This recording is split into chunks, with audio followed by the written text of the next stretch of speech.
ರಾಮನ ಮುದ್ರಾಂಗುಲೀಯಕವನ್ನು ಸೀತೆಗೆ ಹನುಮಂತ ಅರ್ಪಣೆ ಮಾಡುವ ಸನ್ನಿವೇಶವನ್ನು ಚಿತ್ರಕ್ಕೆ ಬರೀಬೇಕು ಅಂತ. ಚಿತ್ರದಲ್ಲಿ ಕಾವ್ಯಕ್ಕೆ ಅವಧಾನಿಗಳಿಗೆ ಅವರು ಸೀತೆಗೆ ಮಾಡಿದಾಗ ಹನುಮಂತ ಲಂಕಾದಹನ ಮಾಡುವಾಗ ಅವನ ಮನಸ್ಥಿತಿ, ಲಂಕಾದಹನ ಮಾಡಬೇಕು ಅಂತ ಹನುಮಂತನಿಗೆ ಸಂಕಲ್ಪ ಬಂದಾಗ ಎಂಥ ಚೆನ್ನಾಗಿರುವ ವಸ್ತುವನ್ನು ಚಿತ್ರಕ್ಕೆ ಕೊಟ್ಬಿಟ್ರಿ. ನನಗೆ ಸುಡ್ತಾ ಇರುವ ಮನಸ್ಸು ಹೇಗಿರುತ್ತೆ ಅಂತ ಆಯ್ತು, ಏನು ಮಾಡೋದು, ಬ್ರಹ್ಮಚಾರಿಯ ಮನಸ್ಸು ಭಯಾನಕವಾಗಿ ಬೇಕು ಅಂತ ಕೋರಿದ್ರಲ್ವೇ.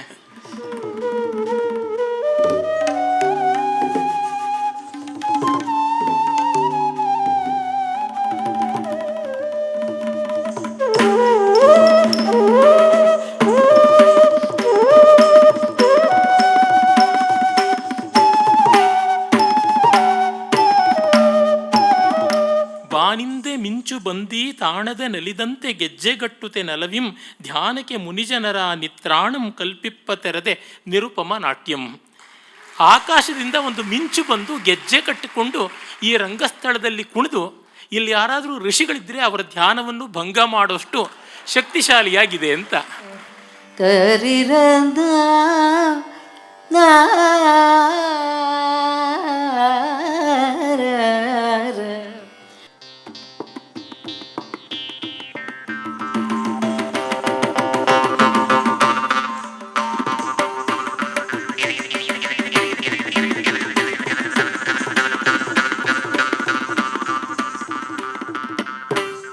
ಅದು ಸ್ಟೇಜ್ ಪ್ರಾಪರ್ಟಿ ಅನ್ನೋದು ಮೆಕ್ಯಾನಿಕಲ್ ಆಗಿರುತ್ತೆ ಎಲ್ಲಿವರೆಗೂ ಕಲಾವಿದರು ಅದನ್ನು ಬಳಸ್ಕೊಳ್ಳದೆ ಇರೋವರೆಗೂ.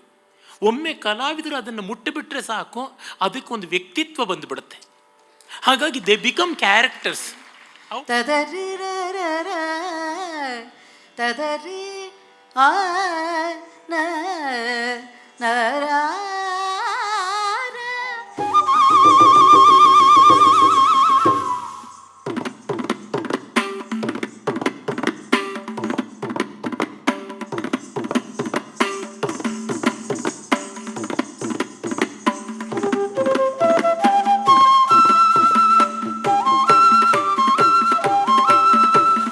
ರಥ, ಮರದಲ್ಲಿ ಮಾಡುವ ರಥದ ಮೇಲೆ ಹನುಮಂತನ ಅಸ್ತಿತ್ವ ಇಲ್ಲ, ಮನುಷ್ಯನ ಮೇಲೆ ಹನುಮಂತನ ಅಸ್ತಿತ್ವ ಇದೆ ಅಂತ. ಅಂದರೆ ಯಾರು ನಿರ್ವಾಹ ಮಾಡ್ತಾರೆ ಅವರ ಅಂತರಂಗಕ್ಕೆ ಬರ್ತಾನೆ, ಅವರ ಧ್ವಜವಾಗ್ತಾನೆ ಅನ್ನುವಂಥ ತಾತ್ಪರ್ಯದಿಂದ ಆ ಸಂವಾದವನ್ನು ಮುಗಿಸಿದ್ದೀನಿ.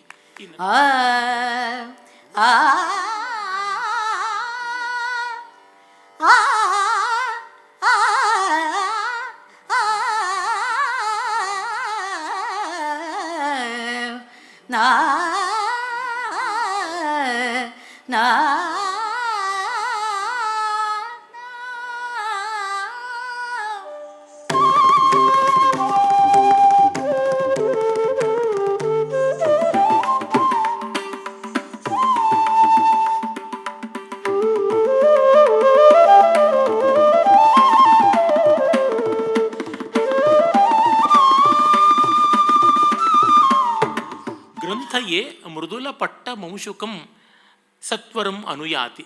ಅಂದರೆ ಅವಳ ನಾರಿನ ಬಟ್ಟೆಗೆ ಗಂಟು ಹಾಕ್ಕೊಳ್ಬೇಕು ಅಂತ ಇವನ ರೇಷ್ಮೆ ಬಟ್ಟೆ ಮುಂದಕ್ಕೆ ಹಾರಿಕೊಂಡು ಹೋಗ್ತಾ ಇದೆ ಅಂತ. ಅಂದರೆ ಮದುವೆಗೆ ಗಂಟು ಹಾಕೋತಾನೆ, ಪ್ರಣಯವೂ ಅಷ್ಟೇ ಗಂಟು ಹಾಕ್ಕೊಳ್ಳೋದು, ಬಿಚ್ಚಿಕೊಳ್ಳೋದು ಬಹಳ ಕಷ್ಟ. ಆಮೇಲೆ ಒಂದು ಕ್ಷಣದಲ್ಲಿ ಗಂಟು ಹಾಕ್ಬೋದು, ಯಾವ ಕೋರ್ಟ್ಗೆ ಹೋದ್ರೂ ಒಂದು 6 ತಿಂಗಳು ಬೇಕಾಗುತ್ತೆ ಅನ್ಸುತ್ತೆ ಗಂಟು ಬಿಚ್ಚೋದಕ್ಕೆ.